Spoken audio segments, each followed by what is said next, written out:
Boa noite, amigos da TV Rio Branco, vocês que estavam a assistir a mais uma edição do programa Roda Viva, na Rede Cultura, nossa parceira há quase 4 anos, estão convidados a continuarem conosco, agora prestigiando o que é nosso. Estamos começando nesta segunda-feira mais uma edição do programa Tribuna Livre. Desde já agradecemos a sua audiência, você da capital e também do interior. Nós vamos receber hoje no programa o deputado federal Ulisses Araújo. Ele é mais conhecido como Coronel Ulisses, então vamos chamá-lo de Coronel Ulisses, do União Brasil, que juntou-se com o PP, compondo a Federação União Progressista, e tem hoje a maior aliança partidária do Brasil e, quem sabe, até da América do Sul. Ele que é vice-presidente da Comissão de Segurança Pública e Combate ao Crime Organizado no Congresso Nacional. Seja bem-vindo, Coronel Ulisses. Muito boa noite. Prazer recebê-lo aqui no programa. Muito obrigado. Uma honra poder estar compartilhando mais esse momento aqui com você, com o nosso amigo Narciso, que eu já quero cumprimentá-lo aqui, juntamente com o nosso amigo Osmir Lima, e dizer que nós estamos à disposição aqui para conversar e tratar desses assuntos, que a política é um assunto que é da mais alta relevância para toda a sociedade, né? Da política saem todas as decisões que interferem na nossa vida, dos nossos filhos, dos nossos netos. Bisneto, né? Que você é bisneto, né, Osmir? Bisneto. Tem bisneto, né? É isso mesmo. Legal. Como sempre, compondo a nossa bancada de entrevistadores, debatedores, Osmir Lima e Narciso Mendes. Boa noite, Osmir. Boa noite, boa noite. Boa noite, doutor Narciso Boa Mendes. noite. E boa noite a você, amigo telespectador, que é a razão do nosso sucesso. Feita a devida apresentação, nós vamos ao intervalo comercial e voltaremos em instantes e esperamos continuar contando com a sua audiência. Até já.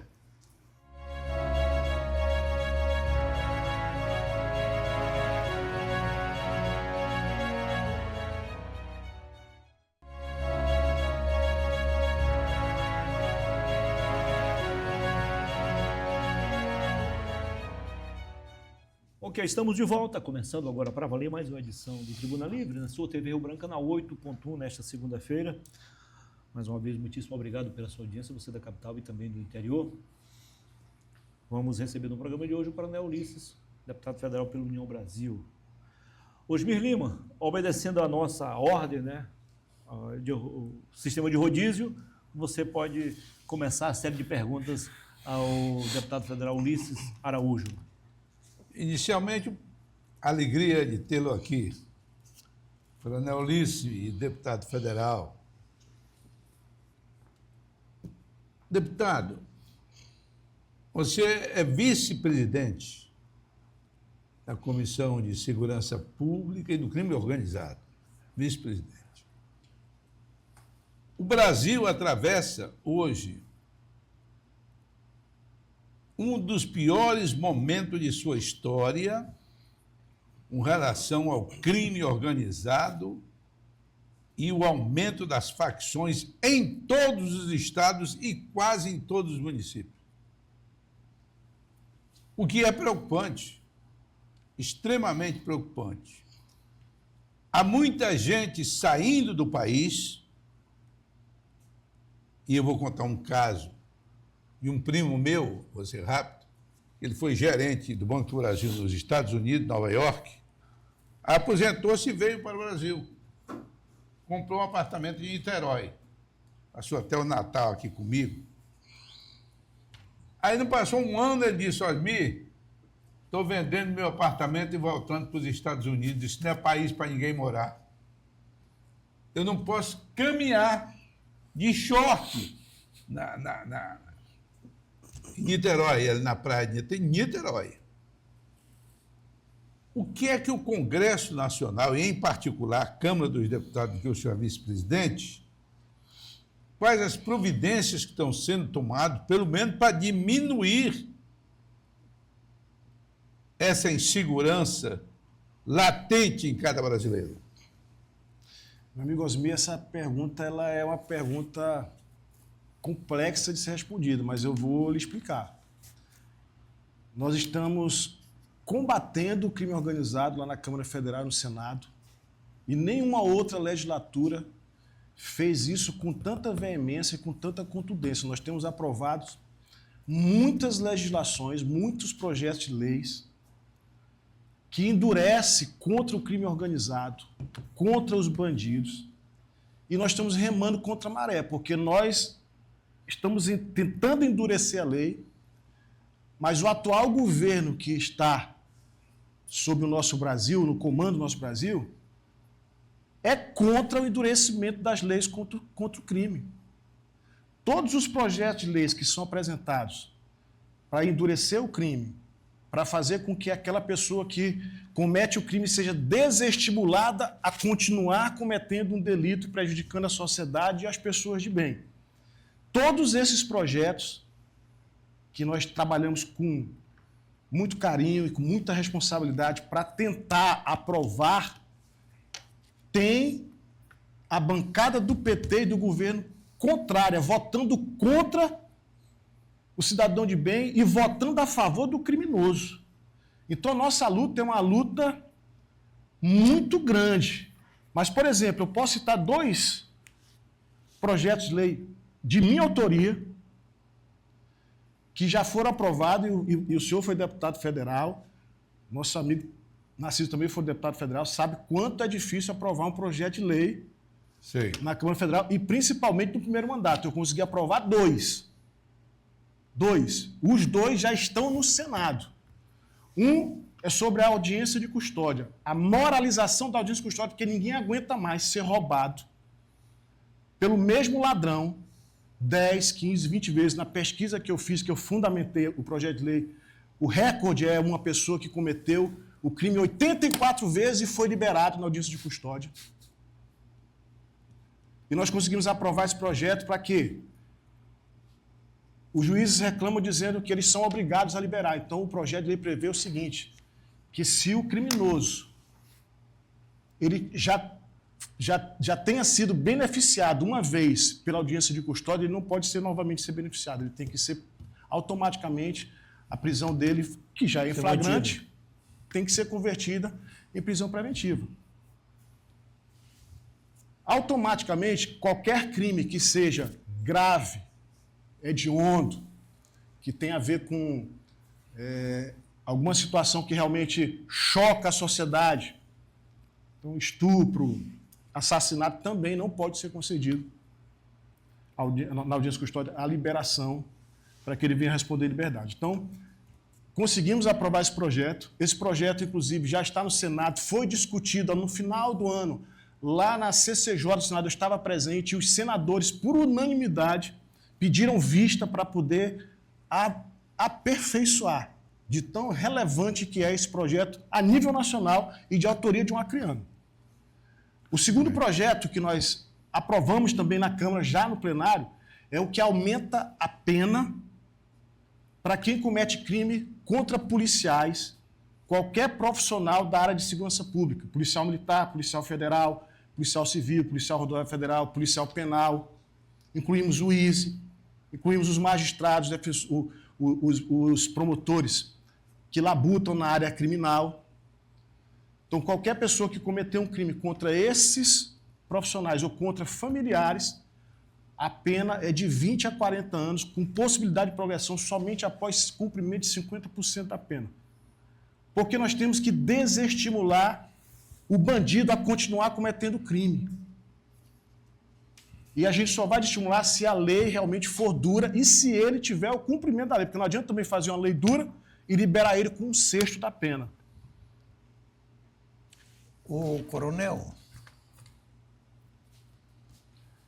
é flagrante a insegurança pública no nosso país. Agora, acontece o seguinte. Aqui no Acre, existem organizações criminosas atuando aqui no Acre. Agora, seja no Acre, no Rio Grande do Norte, na Paraíba, Pernambuco, em qualquer estado do Brasil, os criminosos estaduais tomam as suas lições e seguem seus exemplos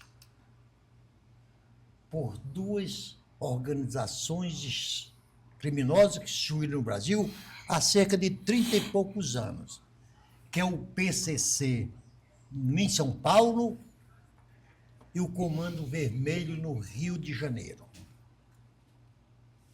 Não houve um relaxamento por falta das autoridades desses dois estados para matar essas organizações criminosas na raiz antes que ela atingisse todos os estados do Brasil?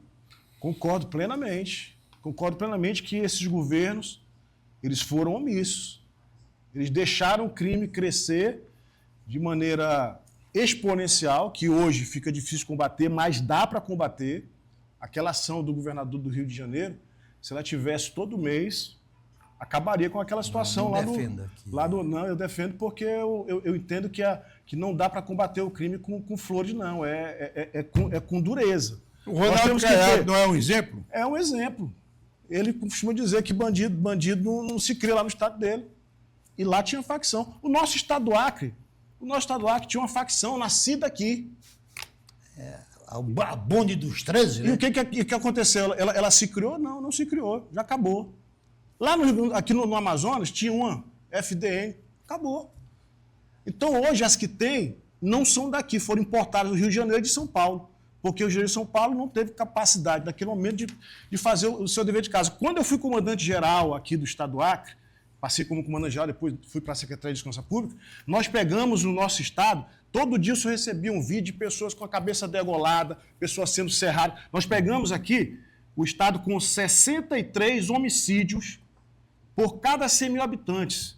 Ao final da nossa gestão, eu quero parabenizar aqui o secretário Coronel Paulo César, na época, que fizemos um trabalho em conjunto, eu como comandante da PM, ele como secretário, e parabenizar os policiais militares, os policiais penais, né, os policiais civis, que foram para cima também da criminalidade. Esses são os principais atores de conseguirmos diminuir a violência. Nós saímos de 63%, 63 homicídios por cada 100 mil habitantes, nós entregamos em 2022 com 19 homicídios por cada 100 mil habitantes. Nunca nenhum estado teve uma diminuição tão grande de mortes violentas intencionais como nós tivemos naquela gestão. E qual foi o milagre aí? Não teve milagre, só foi trabalho, dedicação, primeiro, controle do presídio. Aí vem um papel importantíssimo da Polícia Penal em ter o controle do presídio, porque é de lá que saem as ordens, lá é o escritório do crime. Se nós tivermos o controle lá, endurecer lá para dentro, fazer com que o criminoso não tenha o menor interesse de estar lá dentro, não queira ir para lá porque a vida lá é ruim, porque se a vida for boa, o cara quer estar lá. Ainda tem a proteção do Estado. Come de manhã, de tarde, de noite, tem merenda, tem televisão, tem visita íntima, beleza. Agora corta tudo isso deles. Endurece, ele não quer ir para lá. Foi mais de 60% de redução aí? Sim, nós recebemos, inclusive, o prêmio na Secretaria Nacional de Segurança Pública como sendo o estado que mais diminui a violência no país. Nós recebemos esse prêmio. Isso aqui contribuiu muito para a minha eleição para deputado federal, porque as pessoas reconheceram o nosso trabalho naquele momento. Nós criamos o GEFRON, que o GEFRON foi muito importante nesse combate, porque a porta de entrada do narcotráfico é nas fronteiras. Se nós combatermos aqui na porta de entrada, é mais fácil do que tentar combater depois que a droga for distribuída lá em São Paulo, Rio de Janeiro, aqui na cidade, seja lá onde for. O GEFRON foi fortalecido de lá para cá? Foi fortalecido. Então, o GEFRON foi fortalecido. As outras unidades operacionais, a Polícia Civil intensificou as investigações, aumentou os seus índices de elucidação. Então, foi um trabalho conjunto de todas as forças de segurança. E esse trabalho tem sido dado continuidade com o atual secretário, o Coronel Gaia, parabenizar também todos os policiais do nosso estado que têm trabalhado arduamente para isso. E outra coisa, as minhas emendas, hoje, têm sido fundamental para os investimentos na segurança pública. Se eu tenho uma ideia, no 23 para cá, o governo federal mandou 33 milhões. Eu mandei 90 milhões. Um simples deputado federal mandou 90 milhões de emendas para a segurança. A segurança do nosso estado hoje, ela está andando com as emendas do deputado Coronel Ulisses, que se não tivesse essas emendas, acho que nós estaríamos numa situação precária em termos de viatura, equipamento, armamento, em termos de capacitação, tudo que você pode imaginar. Então, hoje, eu tenho dedicado isso, sabe por quê? Porque a educação tem A educação tem 25% do orçamento da União, do Estado, dos municípios. É verba carimbada. A saúde tem 17,5%. A segurança não tem que estar com o peixe na mão. Inclusive, o governo federal acabou de cortar 500 milhões que era para ser destinado no combate aos crimes transfronteiriços. Ou seja, esse governo tem compromisso no combate ao crime organizado? Não tem. E qual foi a Como é que ele justificativa? corta 500 milhões? E qual foi a justificativa para esse corte? Não tem justificativa nenhuma. Cortou porque é redução de custo. Ou seja, Mas você a segurança das pessoas não interessa para eles. Mas você Mas também... ele Coronel, colocou 20 bilhões para a Lei Rouanet. É mais importante ele ajudar os artistas do que proteger o cidadão de bem. Você também mandou para os Estados Unidos, para treinamento na SWAT, vários policiais aqui do Estado. Não é verdade isso? Já mandamos, foi uma emenda minha, emenda individual, inclusive. Agora, em março, está indo mais 65 policiais. No dia 1º de março, está indo mais 65 policiais. Já destinei recursos para o final do ano e mais 65. Enquanto eu for deputado federal, nós vamos estar investindo nessa capacitação. Na SWAT, né? Na SWAT, porque eu entendo que nós temos que ter cada dia mais policiais qualificados, porque isso interfere no serviço que é prestado do policial para a sociedade. Então, nós já mandamos hoje, nós já ultrapassamos quase 150 policiais que já foram fazer esse treinamento. Isso é inédito. Nunca aconteceu isso. E todos os estados têm procurado a gente, deputados federais, para tentar colocar isso também dentro das emendas dele dos seus estados. O Acre é inédito. É No Acre inédito. Doutor Narciso, o senhor faz a pergunta na virada do bloco. Mas olha só, o Acre, ele é inédito, não é só disso, não.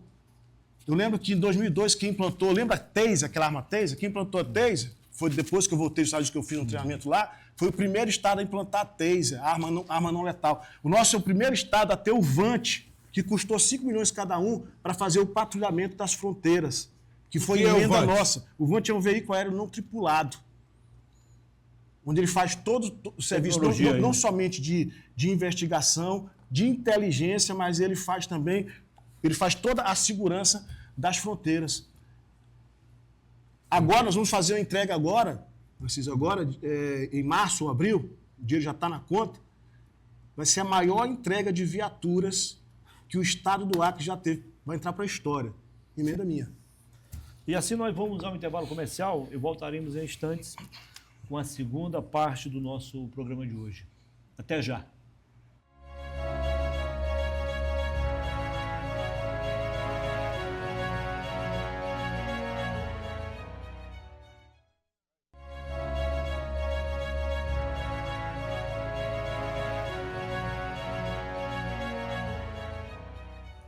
Ok, estamos de volta com a segunda parte do Tribuna Livre desta segunda-feira. Mais uma vez, muitíssimo obrigado pela sua audiência, você da capital Rio Branco e também do interior. Lembrando que se você perdeu o primeiro bloco, estamos aqui a conversar com o deputado federal Ulisses Araújo, do União Brasil, mas amanhã você pode assistir ao programa na íntegra pela manhã, na reprise, ok? Coronel Ulisses, o Acre também foi referência no sistema de identificação, através da identidade digital. Né? Saindo na frente, estamos evoluindo. Doutor Narciso, sua pergunta. O Coronel Ulisses, a segurança, a insegurança, que algum elogio possa ser feito, mas a insegurança pública é o que nós devemos combater. A insegurança pública. Mas existe um problema no meio do caminho. Uma pedra. Uma pedreira. Os crimes que incomodam a vida das pessoas em sociedade é assalto à mão armada, roubo de residência, invasão de propriedade, feminicídio e hoje o da moda, roubar celular. Roubar celular virou, e não é só no Brasil não, no mundo inteiro. Eu pergunto, não é preciso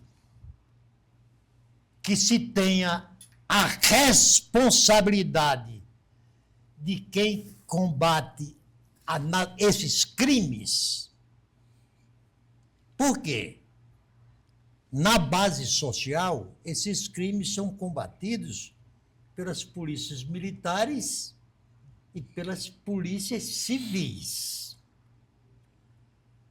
Só os crimes de fronteira, tráfico de droga, tráfico de arma, é que são de competência das Forças Armadas. Polícia Federal. Polícia Federal e Forças Armadas. Eu pergunto, por que é que os governos estaduais, sentindo-se incompetentes para combater a insegurança, por que não há uma parceria entre os governos estaduais e os governos federais, cada um desses segmentos sendo responsável pelo combate de determinados crimes? Por quê? Nós não podemos responsabilizar o governo federal pelo roubo de telefone. Nós não podemos responsabilizar as polícias civis dos assaltos a bancos. Logicamente, as responsabilidades são distintas. Não é? Isso não se faz necessário?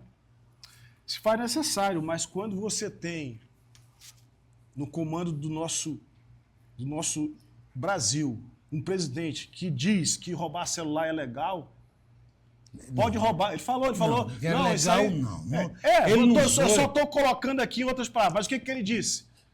Não, isso aí pode deixar, porque isso aí não tem problema, não. O cara roubou o celular, é normal, ele aceita.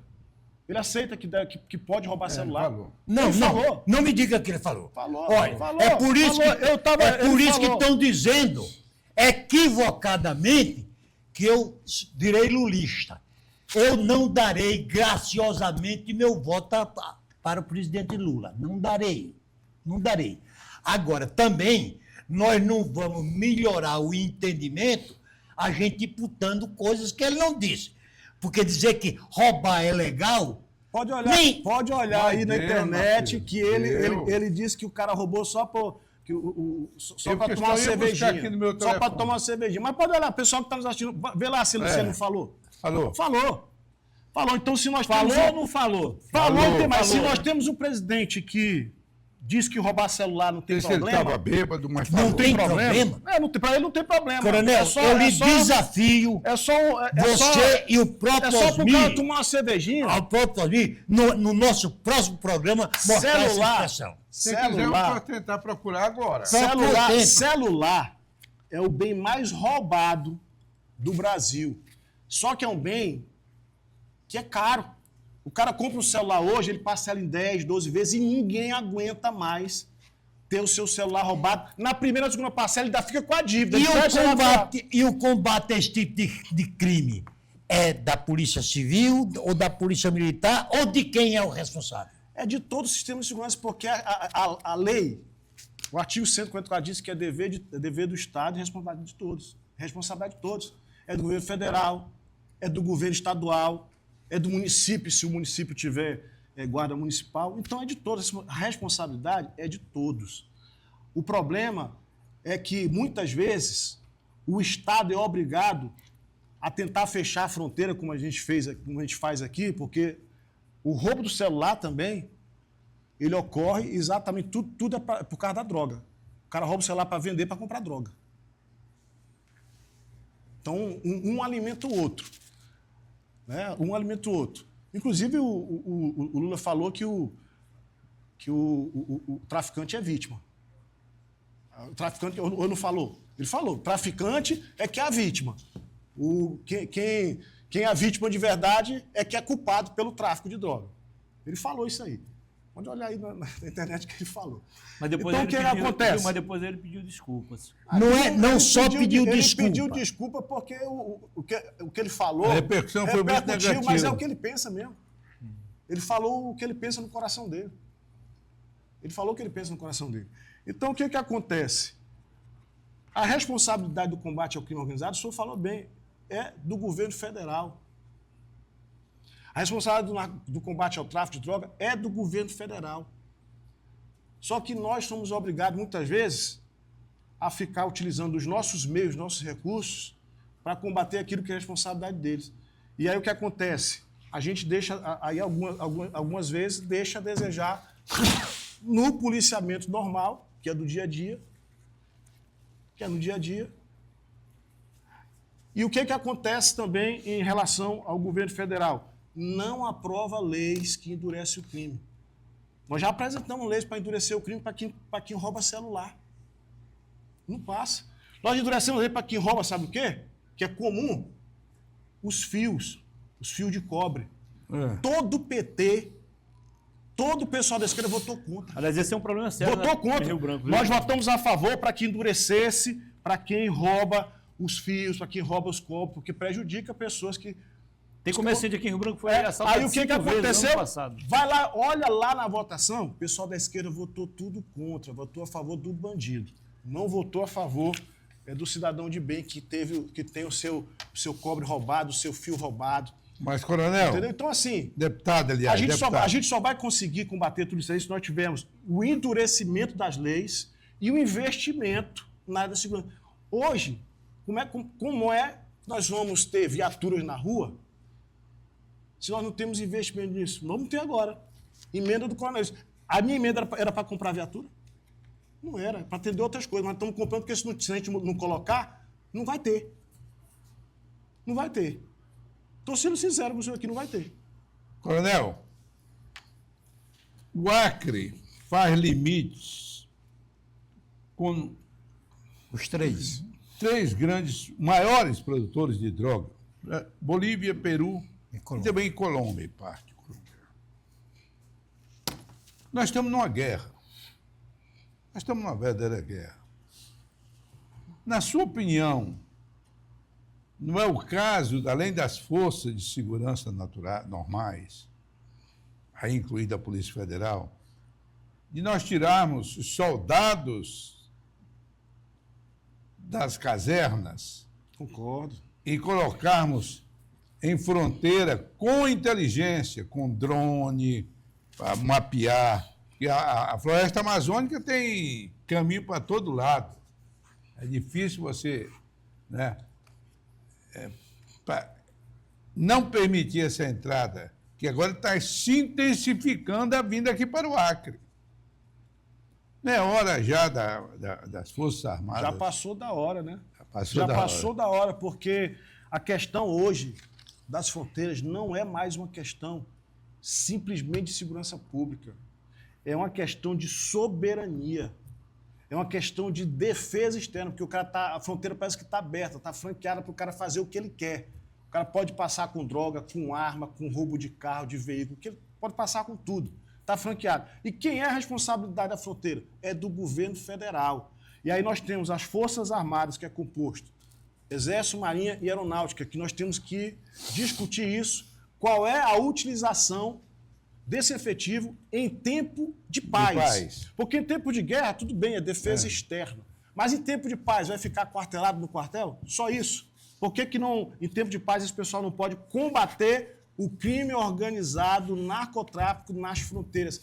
Esse seria o papel deles. Mas isso tem que ter interesse, novamente, do governo federal, que não quer. Inclusive, já falou também que não quer que as Forças Armadas combatam o narcotráfico. Falou isso também o Lula, que não quer. Não aceita que as Forças Armadas... Por que não aceita? Se eles têm tanques de guerra, eles têm...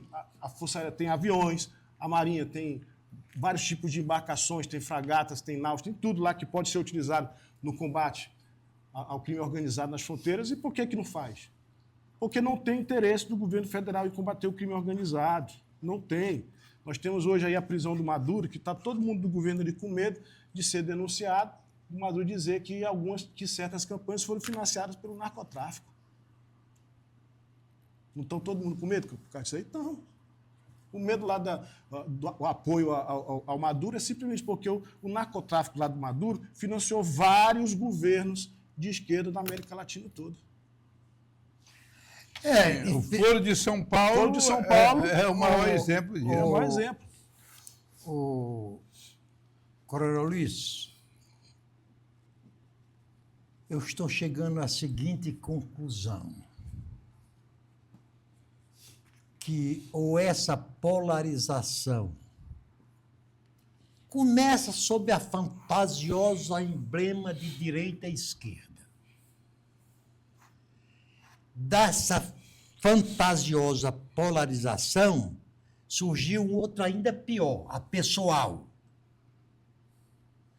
Porque, coronel, atente para um fato.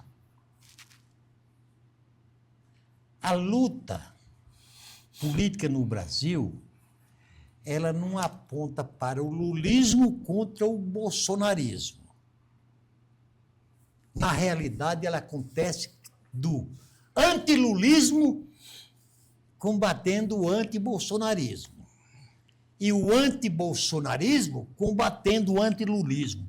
É como se este país, de repente, estivesse entregue na mão de dois supostos heróis. Eu tenho aqui a satisfação de lhe dizer, coronel, que eu gostaria muito de, ainda este ano, entregar meu voto a um candidato que não fosse Bolsonaro e nem fosse Lula. Agora, quando surge alguma perspectiva de renovação, é dentro dos próprios polos que começa a destruição. Quem é que duvida que o Tarcísio de Freitas, o atual governador de São Paulo, era uma figura ideal para fazer essa transição? Vamos enterrar o lulismo e vamos enterrar o bolsonarismo e partir para uma pacificação. O que é que o senhor acha dessa hipótese? Como fez o Tancredo Neves, naquele momento de transição? Eu acho que o nome do Tarcísio é um nome muito forte para a presidência. Tenho uma admiração muito grande pela inteligência dele, pela capacidade de gestão, inclusive também pela capacidade política dele. É um homem que, além da sua competência técnica e profissional que ele tem, inclusive tem demonstrado isso, coordenando todas as ações, né, que ele é o comandante-chefe, né, vamos dizer assim, do Estado de São Paulo, né, então ele coordena todas as ações, todas as secretarias. O Estado de São Paulo tem crescido muito, né, ele tem feito um excelente trabalho no Estado de São Paulo, então entendo que é um nome que eu também teria todo o meu apoio. Mas o nome dele não está colocado como presidente, né, o nome que está colocado hoje é o do Flávio Bolsonaro. E você falou bem, tem a questão do antipetismo e do antibolsonarismo. Eu sou a favor de que nós temos que tirar o Lula do poder, porque ele está destruindo o nosso país.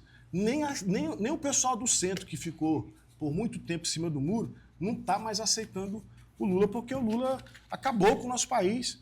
O senhor sabe que a dívida pública, o Bolsonaro deixou 54 bilhões em caixa. Passou 4 anos para poder economizar isso. Ele, em 3 meses, destruiu isso aí, acabou, gastou isso aí. E hoje nós já ultrapassamos 1 trilhão da dívida pública.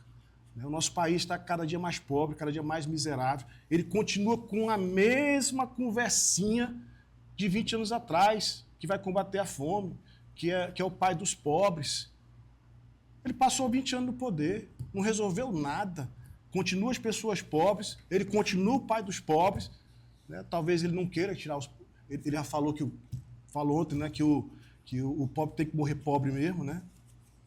Ele falou que não, ele disse, o pobre tem que morrer pobre. Não, e não tem que trabalhar. Não tem que trabalhar, não. O deputado... Não tem que estudar. Não tem que estudar. Ele falou assim, o pobre não nasceu para estudar. Nasceu para trabalhar. O pobre nasceu para trabalhar. Aí você vê o contraste. Aí eu peguei uma fala, inclusive, do Bolsonaro dizendo assim, eu quero que o pobre seja rico. Eu quero que o pobre seja uma pessoa que trabalhe. O Bolsonaro, eu tenho esse vídeo, ele falando. Então, para você ver a diferença, o Bolsonaro dizendo, eu quero que o pobre seja rico, eu quero que o pobre trabalhe, eu quero que o pobre estude. Está viralizando esse vídeo aí. E aí vem o outro lá e quer que o pobre continue pobre. Senão ele vai deixar de ser pai dos pobres, né? Doutor Cid, mais uma vez, vamos só chamar o intervalo comercial. Não, mas deixa eu só chamar a atenção para aqui um detalhe. Primeiro, você sabe A que gente tem que tirar o PT do governo. Isso aí é uma coisa. Você tem que tirar o PT do governo, porque senão Não, então fica o Brasil pergunta. vai ser difícil. Você acha que é razoável que tiremos o Lula do poder, que eu acho razoável? Sim, eu acho que é. Mas você acha que o adequado é trazer um Bolsonaro de volta? Você responde Daqui a no segundo pouquinho. bloco. Ok. Nós vamos ao intervalo comercial e voltaremos em instantes com a terceira e última parte do Tribuna Livre desta segunda-feira. Até já.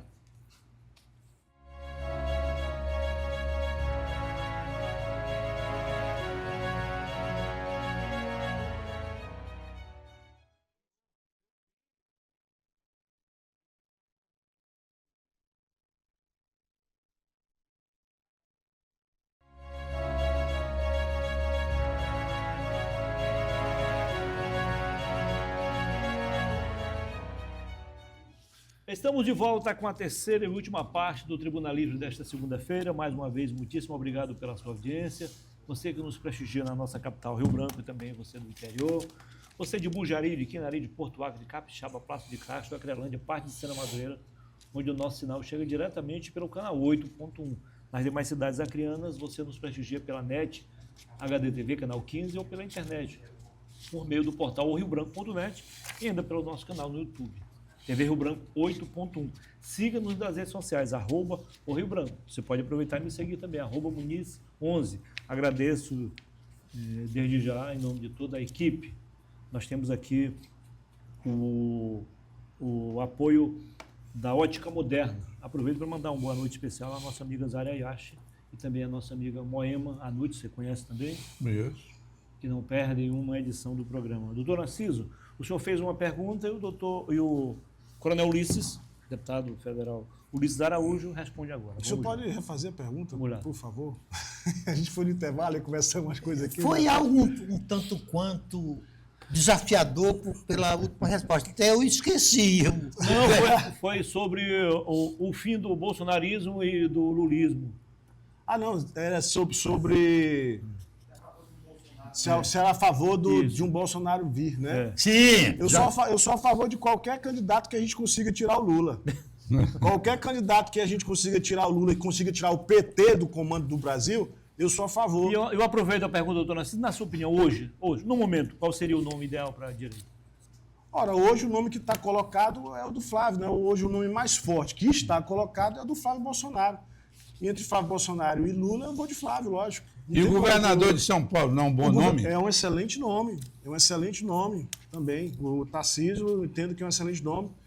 Acredito que se tiver uma conversa entre o Flávio Bolsonaro, entre o próprio Tarcísio, eu acho que isso é plenamente possível ter uma candidatura única. Uma aliança, né? Uma candidatura única. Mas hoje eu vi recentemente o Tarcísio dizendo que apoia o Flávio Bolsonaro, né? Então o Tarcísio não está colocando o nome dele como candidato a presidente. Coronel. Ele já declarou, inclusive, apoio. Coronel. Assim como nós temos outros nomes. Nós temos o nome, por exemplo, dentro do meu partido, né? Nós temos o nome do Ronaldo Caiado, que ainda não retirou o seu nome. Quem? Ronaldo Caiado ainda não retirou o seu nome também como um pré-candidato a presidente. Depois junta tudo, né? acho No que é segundo por aí. turno. acho Junta que é tudo. por aí. Mas deixa eu fazer uma pergunta aqui a você. Você no bloco passado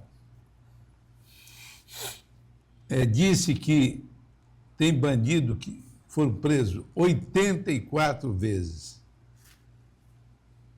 Mas na audiência de custódia, ele é liberado. Esse é um caso. Sim, então você... Foi o recorde. Foi o recorde que eu encontrei, porque tem casos do cara O recorde, ter sido preso 60 vezes. Aqui no Acre nós temos um caso que o cara foi preso 37 vezes. Então Então assim, você tem é muitos. contra a audiência de custódia ou precisa aprimorar essa audiência de custódia? Eu não sou contra a audiência de custódia, até porque a audiência de custódia ela tem uma previsão, foi fundamentada dentro do Pacto de São José da Costa Rica, mas quem criou a audiência de custódia foi o Lewandowski, quando era presidente do Supremo Tribunal e automaticamente também presidente do CNJ. Ele criou por resolução. E esse instituto foi banalizado e ele se tornou um instrumento de impunidade. Ele se tornou uma porta giratória do banco, onde o cara só entra e sai, entra e sai, entra e sai, entra e sai, comete crime e não acontece nada com ele.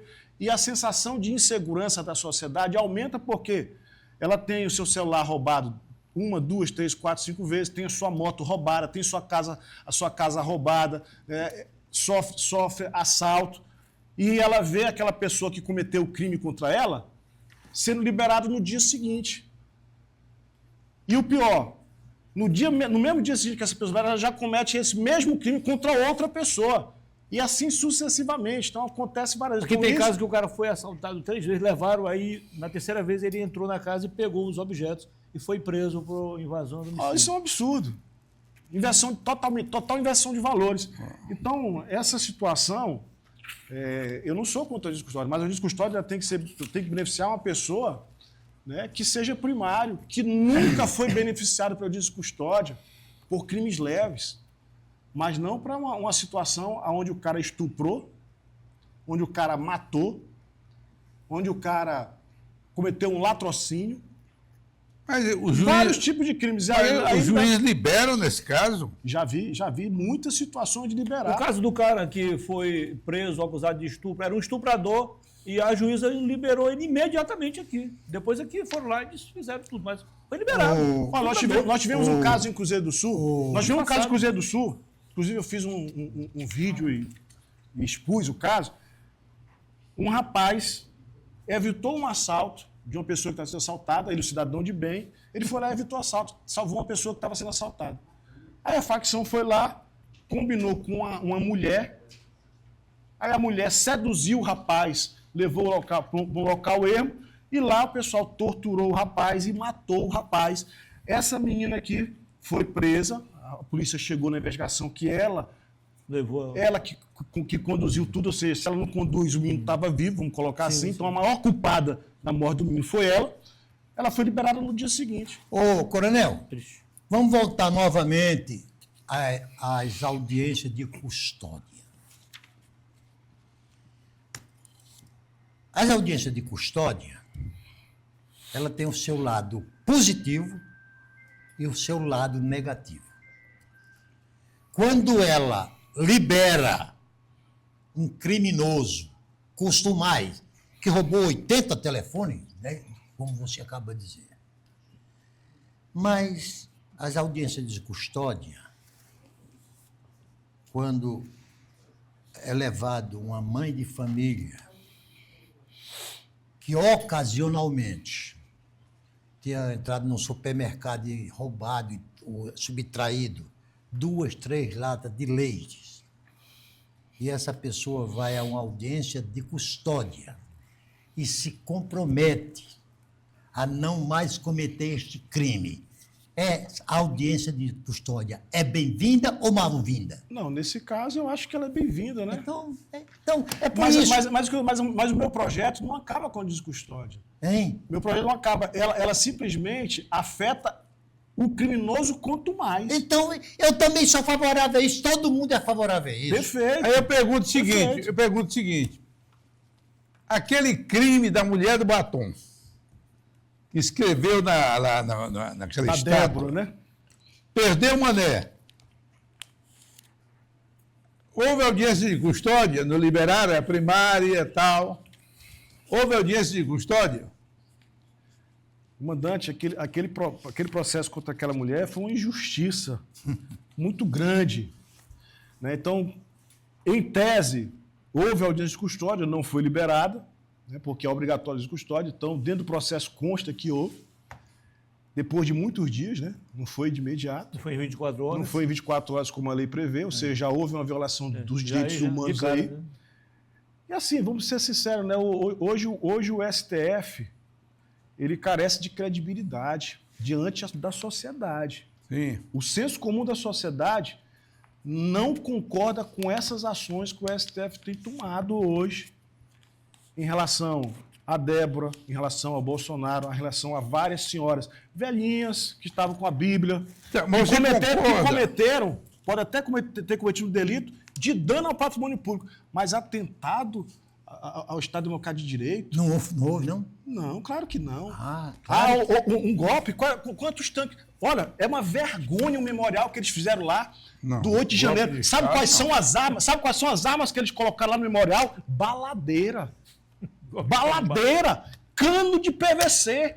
Não tinha um Coronel, fuzil. você que é da não área. tinha uma arma lá, nem um revólver 38 não tinha. Coronel. Mas tinha uma baladeira e tinha um cano de Você fuzil. que é um da cano área. um cano de PVC. Olha só, essas foram as armas que os caras tentaram dar o golpe de Estado no nosso Existe Brasil. golpe é uma de vergonha, Estado. né? É uma vergonha. Escute, existe golpe de Estado sem a participação das forças Não existe. armadas? Não Não existe. existe, Está também previsto lá, concordo. não existe. Não, o próprio Como ministro da tinha- Defesa E também outra admitiu. coisa, quem era O que próprio ministro estava da no Defesa comando? admitiu isso. Quem era que Luiz, estava no comando calma, das Forças Armadas quando no 8 de janeiro? Vamos à política local. Vamos à Quem política era que local. estava no comando das Forças Armadas do 8 de janeiro? Já era o presidente Lula. Vamos à política Fux local. admitiu isso também. O ministro. O ministro Fux. Ainda bem que tem o Fux Não, aí que o da defesa. Coronel Ulisses. para endossar o que eu estou O da falando. defesa, os ministros. Coronel O ministro Ulisses. da Defesa falou, o próprio ministro da Defesa também falou. É Lewandowski. Coronel Ulisses. José Múcio falou. Ministro da Defesa. Não concorda que houve golpe de Estado? Não houve. Não houve. O Coronel senhor foi Ulisses. constituinte, houve golpe de Estado? Não. O que eu sinto hoje é que há muita violação da Ô, Constituição. Coronel Ulisses. O Clezão que foi assassinado lá dentro, né? Que morreu lá dentro. Aquilo não é uma violação dos direitos humanos? Coronel Ulisses. Alguém foi responsabilizado? Coronel Ulisses. Eu tenho lido bastante e eu me afasto dos blogueiros fanatizados. Perfeito. Você sabe quantos mortos nos nossos presídios acontece todos os dias? Muitos mortos no nosso presídio? Presos que morrem de morte natural. Não, eu não sei essa informação.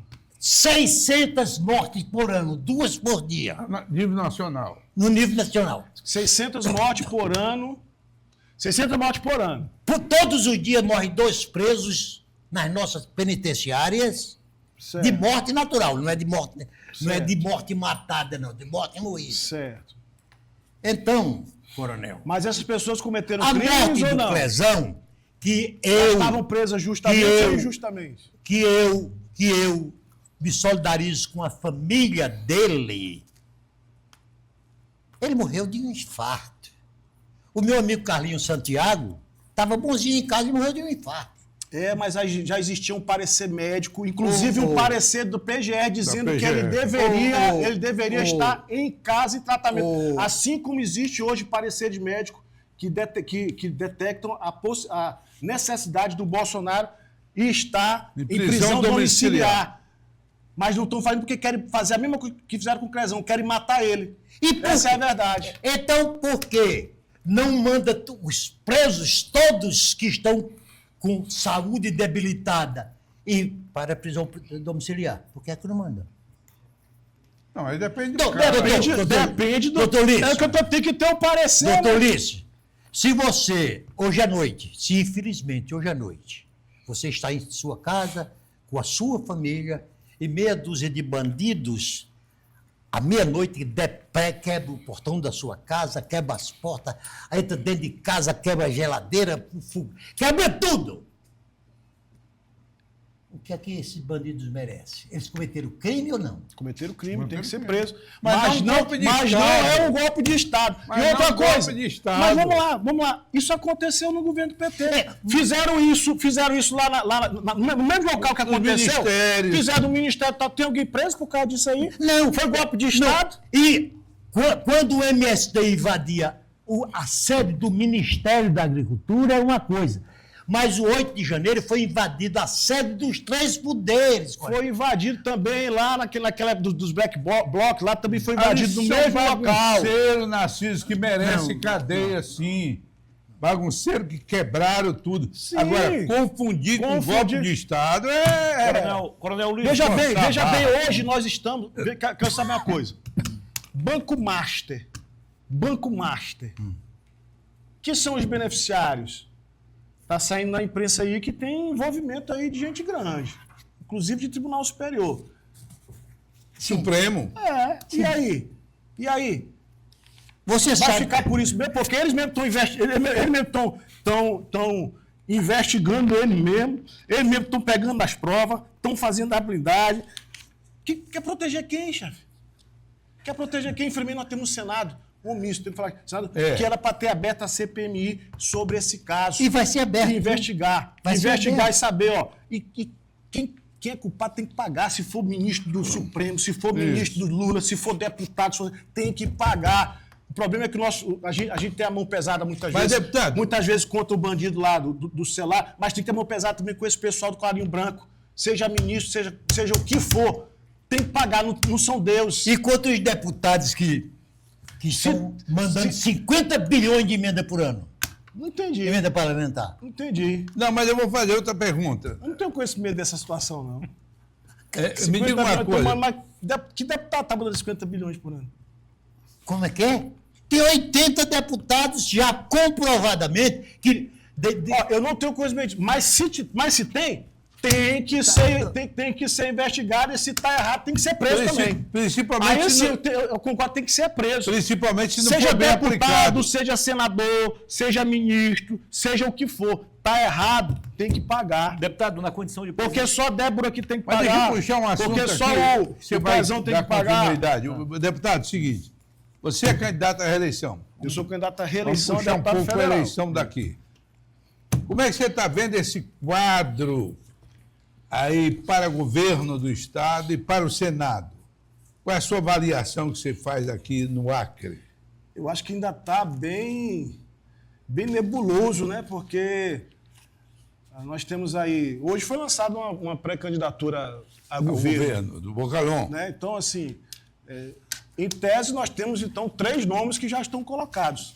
Né? Tem o Bocalhão, que Não, sou tem o eu. doutor. Tem 4 Doutor nomes, Thor. nomes. 4. Então tem 4, né? Então 4. tem o Thor, né? Tem a Maílza, tem o Alain e tem ele. Então, assim, eu acho que está já praticamente definido quem são os candidatos a governo. E a Senado ainda tem várias pessoas especulando, né? Mas eu vejo hoje ali que já está praticamente confirmado o Glácio, o Bittar e o Petecão, né? Esses 3 aí a gente sabe que já está confirmado. Aí tem outros nomes que estão tentando se viabilizar. Né? Ainda não vejo que está consumado. O né? senhor é presidente regional, novo presidente regional. Eu sou presidente do União Brasil no estado do Acre. Qual é a meta do União Brasil para essa eleição? União União Brasil Brasil vai apoiar Márcio e o governador? Márcio Bittar e Gladson Cameli, a reeleição? Olha, em princípio sim, até porque fazem parte da federação, né? Então, é até questão de fidelidade partidária. Nós temos uma candidata a governo, né, que é a Maílza, que é da federação. União Progressista. E nós, Federação. exatamente. E temos o Gladson, que também é da federação. Então, ainda se espera qual lado o E o Márcio Bittar vai também é filiar. da Pois federação, né? O Bittar é do PL, é de um partido que está solto. Tá. Então, ele pode vir para cá.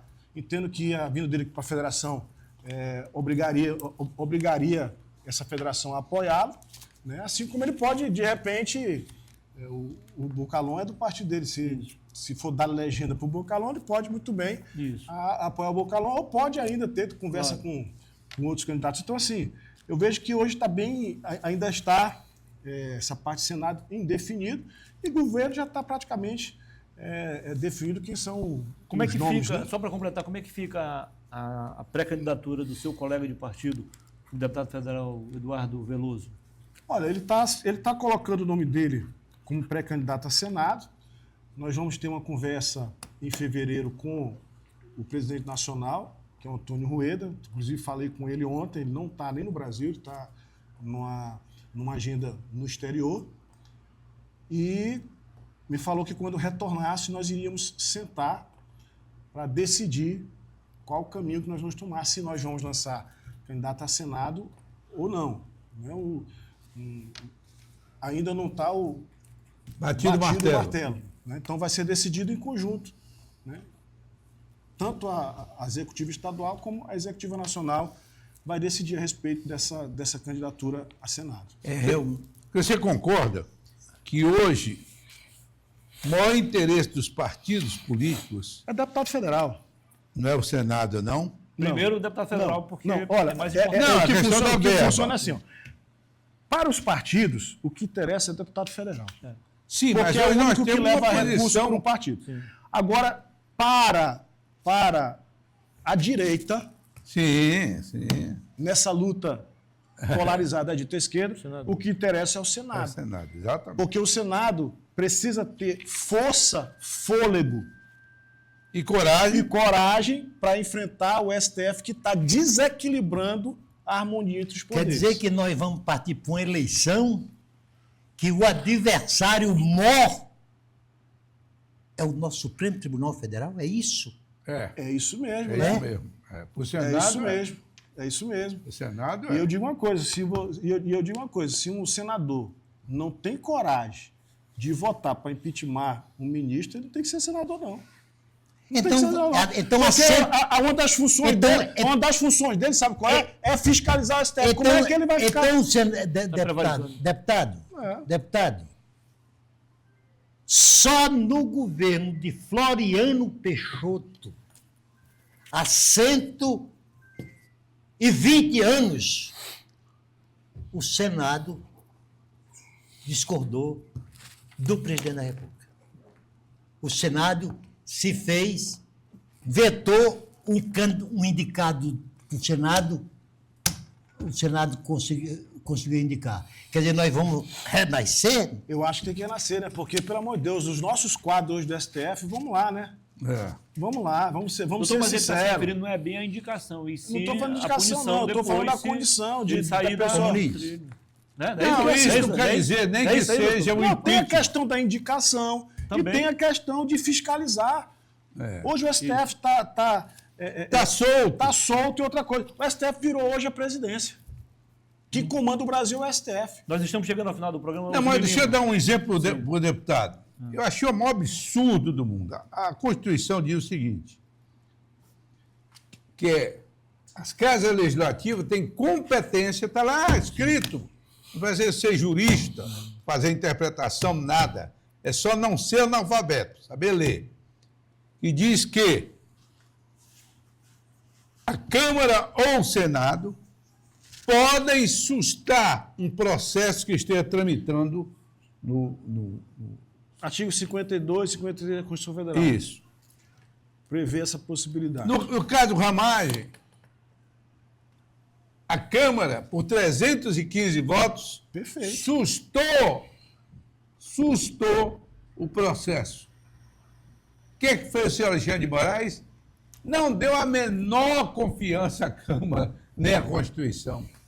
Estamos chegando ao final do programa. Suas considerações finais, Resmir. Bem, primeiro é uma alegria danada voltar a conversar com o Coronel Ulisses, que eu considero um bom deputado. Obrigado. Vem cumprindo bem o seu papel, é corajoso, coloca os temas que precisam ser abordados para o bem da população brasileira de forma transparente. E eu espero poder conversar mais daqui até sim. as eleições, Vamos junto, viu? vamos conversar. E desejar muita sorte na sua reeleição. Obrigado. Doutor Narciso Mendes. Também. Eu tenho uma estima pessoal pelo deputado. Obrigado, Tomás. Eu tenho a reciprocidade é verdadeira. Não, O senhor me ajudou lá do início. não me comprometo com o meu voto, porque se está sendo difícil para mim definir os meus candidatos, e mais ainda para a pebre ignária do que são os nossos eleitores, né? Muito bem. Coronel, foi um prazer recebê-lo aqui. Então, por último, prazer, e nós esperamos que você, quando o seu partido, olha que coisa lamentável, quando o seu partido se definir qual os candidatos vai apoiar. Porque não é possível que um partido político, a essa altura do campeonato, ainda tenha dúvidas sobre suas candidaturas. Mas o senhor está falando isso a nível nacional, né? Porque a nível estadual a gente já está praticamente definido. Né? Coronel, foi um prazer recebê-lo aqui. Eu acho que quem votou no senhor não se arrependeu, porque eu acho que, do ponto de vista do que o senhor se propôs a fazer, senhor está fazendo dentro das suas possibilidades. Foi um prazer conversar com o senhor. Querendo acrescentar, fique à vontade. Okay? Eu queria agradecer a oportunidade, Muniz, meu amigo Narciso, meu amigo Osmir Lima, e principalmente cumprimentar a população aqui que está nos assistindo, dizer que é uma honra poder estar cumprindo dentro da Câmara Federal a vontade do povo, porque um deputado ele não vai para lá para fazer a vontade dele. Ele tem que ir lá para fazer a vontade do povo. Ele tem que votar nas coisas que beneficiam a população e, principalmente, não pode trair a população que acreditou numa determinada bandeira, numa determinada ideologia, e ele trair essas situações. Então, a gente continua firme nos mesmos princípios e propósitos que nós colocamos e que nos trouxeram até a essa cadeira de deputado federal, e vamos continuar firmes e juntos nessa luta por um Brasil melhor, por um Acre melhor. Principalmente acreditamos que o estado do Acre só vai ser grande quando todos os municípios forem grandes, então por isso eu envio emendas para os 22 municípios, exatamente para que nosso estado possa ser cada dia maior em termos econômicos, em termos ideológicos e financeiramente em todos os aspectos. Obrigado. Parabéns pelo seu desempenho político e parlamentar. Okay? Obrigado. E a você que esteve conosco, muitíssimo obrigado pela audiência. A gente volta, se Deus quiser, na próxima segunda-feira com mais um bom entrevistado e assuntos de seu interesse. Muito obrigado a todos, então, pela audiência, boa noite e até lá, se Deus quiser.